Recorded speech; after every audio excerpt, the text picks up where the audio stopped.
সঙ্গীত প্রেমীদের জন্য অপেক্ষা করছে এক বিশেষ সন্ধ্যা। উপমহাদেশের কিংবদন্তি সঙ্গীত শিল্পী রুনা লায়লা এবার প্রথমবারের মতো বাংলাদেশ শিল্পকলা একাডেমির মঞ্চে একক সঙ্গীত সন্ধ্যা নিয়ে হাজির হচ্ছেন। আগামী 18 জুলাই জাতীয় নাট্যশালা মিলনায়তনে অনুষ্ঠিত হবে বহুল প্রতীক্ষিত এই আয়োজন, যেখানে তার 6 দশকেরও বেশি সময়ের সঙ্গীত জীবনের সেরা কিছু গান শোনার সুযোগ পাবেন দর্শক শ্রোতারা।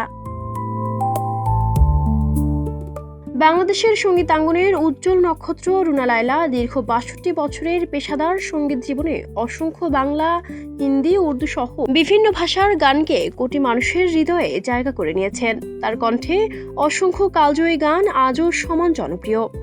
অথচ অবাক করার মতো বিষয় হলো, এই দীর্ঘ ক্যারিয়ারে বাংলাদেশ শিল্পকলা একাডেমির মঞ্চে তিনি 2-3 বারের বেশি গান গাওয়ার সুযোগ পাননি। আর একক সঙ্গীত সন্ধ্যা এটাই হতে যাচ্ছে তার প্রথম। অনুষ্ঠান নিয়ে নিজের উচ্ছ্বাস প্রকাশ করে রুনা লায়লা বলেন, আমাদের সঙ্গীতের দীর্ঘ পথ চলা, গান ও স্মৃতিগুলো নতুন প্রজন্মের শ্রোতাদের কাছে পৌঁছে দেওয়ার জন্য এমন আয়োজন খুবই গুরুত্বপূর্ণ।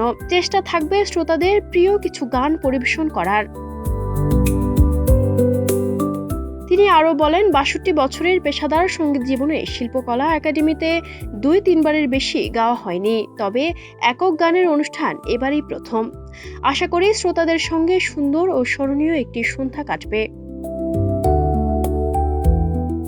আয়োজকদের পক্ষ থেকে জানানো হয়েছে, এই বিশেষ অনুষ্ঠানে রুনা লায়লা তার দীর্ঘ সঙ্গীত জীবনের প্রতিনিধিত্বকারী 10টি কালজয়ী ও শ্রোতাপ্রিয় গান পরিবেশন করবেন।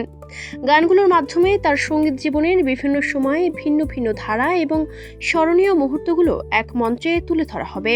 ফলে এটি শুধু একটি সঙ্গীতানুষ্ঠান নয়, বরং রুনা লায়লার বর্ণাঢ্য ক্যারিয়ারের এক সংক্ষিপ্ত সঙ্গীত ভ্রমণও হয়ে উঠবে। বাংলাদেশ শিল্পকলা একাডেমির একক সঙ্গীত সন্ধ্যার ইতিহাসেও রয়েছে বিশেষ গুরুত্ব। এর আগে এই মঞ্চে একক পরিবেশনায় দর্শকদের মুগ্ধ করেছেন দেশের 2 বরেণ্য শিল্পী সাবিনা ইয়াসমিন ও সৈয়দ আব্দুল হাদী। সেই সম্মানজনক ধারাবাহিকতায় এবার যুক্ত হচ্ছেন রুনা লায়লা, যা অনুষ্ঠানটিকে আরও মর্যাদাপূর্ণ করে তুলেছে। সব মিলিয়ে আগামী 18 জুলাইয়ের এই আয়োজন সঙ্গীত প্রেমীদের জন্য হতে যাচ্ছে এক আবেগঘন, স্মৃতিময় এবং ঐতিহাসিক সন্ধ্যা। কিংবদন্তি এই শিল্পীর কণ্ঠে কালজয়ী গান শোনার এমন সুযোগ নিঃসন্দেহে তার ভক্তদের জন্য বছরের অন্যতম বড় সাংস্কৃতিক প্রাপ্তি হয়ে থাকবে। Ayesha Akter Swarna, Campus Times.